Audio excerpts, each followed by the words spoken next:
Nao Abra was among the first passengers to board an electric bus for a recent journey from the Bo airport area to Shiro Mada in Addis Ababa, Ethiopia's capital. These electric buses were assembled by a local company using components imported from China.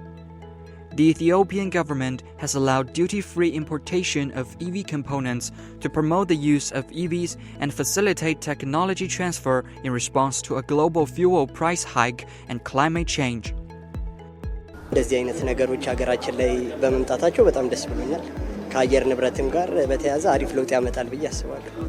ውስጡም ኢንቴሪየሩን ሳይሆን እንግዲህ አሪፍ ላይቲንግ ሲስተም አለው፣ ካሜራም አለው፣ ዋይፋይም የዋይፋይ አክሰስም አለው።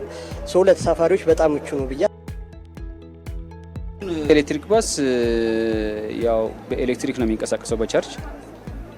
በዛ ላይ ድምጽ አይረብሽም፣ ጭስ የለውም፣ ማለት ከባቢ አየር አይበከልም። With a full battery charge, the 44-seat electric bus can travel up to 370 kilometers depending on the use of the air conditioner and the vehicle's load.